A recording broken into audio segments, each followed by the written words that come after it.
everyone, so I already filmed this video once, and I hated it, so today you're getting me, as a mess, no foundation, hair still wet from the shower, doing this video again because I have to leave on a trip soon, and I still have to do this video, another video, homework, school, and so we're gonna make this quick. Today we're talking about Korea's absolutely craziest king. He comes in the Joseon dynasty, and the Joseon dynasty lasted for probably about a little under 1,000 years. Really long time for an Asian dynasty to last. So this story takes place in the 15th century. So Yeonsangun was born in 1476 to King Seongjong and his second wife, Lady Yoon. Or I guess Queen Yoon. She used to be Lady Yoon, which means concubine Yoon. The king had a first wife, and then she died, and then all of his ministers said, hey, you should marry someone. So he's like, okay, cool, she's the prettiest, I'm gonna marry her, without any regard for the fact that she was an insanely jealous. So she was super jealous, also had a horrible temper, so at some point during her queenship, she poisoned another concubine, which is the best thing to do with people you feel threatened by, and she also hit the king, and it left scratch marks, and the king's mom found out about it. She had the queen exiled, and even though the people of the nation decided to try to get her reinstated into the palace, the ministers were not happy with that, and instead they voted to poison her. So when Yeonsangun was only 5 years old, he lost his mother, and this impacted the rest of his life, but he didn't find out exactly what happened. No, before he found out what happened, he had to have the first purge of the scholarly elite. So it's notable that Yeonsangun also had a very bad temper and a violent side. He killed his tutor only a year or two after he was made king, so he was only like 18 or 19 at the time.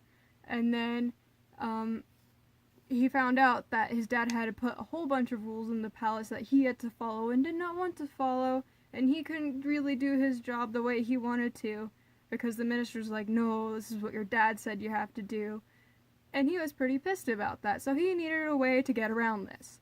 And that way presented itself in a really convoluted way.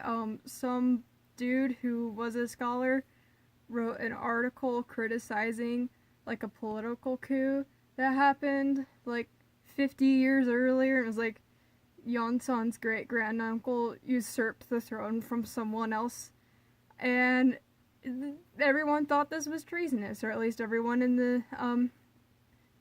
the opposite political faction did, and so did the king. And so he was like, well, that's treason, so I'm gonna have you all executed. So a whole bunch of the Sarim, which means the scholarly elite, were executed, and he even had the dude that wrote the original article, he had that dude's corpse mutilated, which means that dude's gonna go into the afterlife with, like, not a complete body. So that became known as the first literary purge. Yes, I said first, because we have to have a second one. So the second one is where the mother steps back into the picture. A little before the first literary purge, Yeonsangun found out that his mom had been executed, but he didn't find out the details. He also didn't know the role his grandmother and the other concubines played in it, because apparently they did. He found out that his mom was poisoned, and the grandma and the other concubines were like heavily involved with this poisoning, and so he beat two of the concubines to death, and he got in a physical altercation with his grandma, pushed her down to the ground, and then she died. And then didn't stop there. No, instead he went and he found all the officials that voted for poisoning his mother and had them executed. This did not solve Yeonsangun's mental issues either. The next things he did included closing down the university so he could turn it into his own personal brothel, kicking 20,000 people out of their homes, then forcing them to work to convert it into his personal hunting grounds. When people got pissed off and started writing posters in Hangul, the commoner's alphabet, he told them, you can't write in Hangul anymore. And then for good measure, he also banned writing in Chinese characters, which was the only other way to write, so he just banned writing.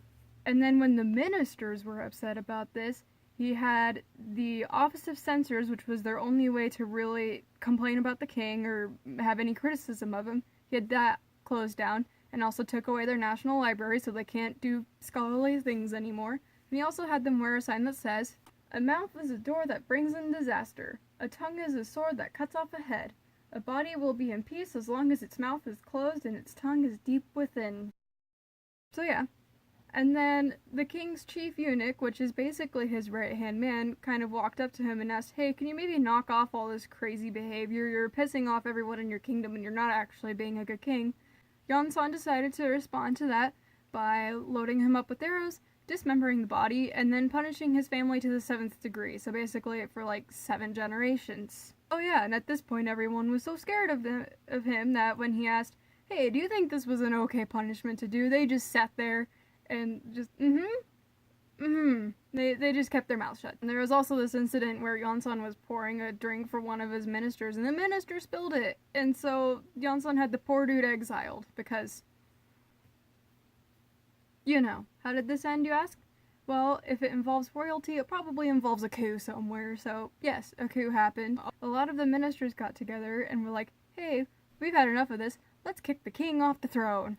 And so that's what they did. They deposed him, put his half-brother onto the throne, and then had Yeonsan exiled to a small island somewhere, and then Yeonsan died there. And then in a couple years, his body was moved back to North Seoul. He was buried away from his family and had a very plain grave.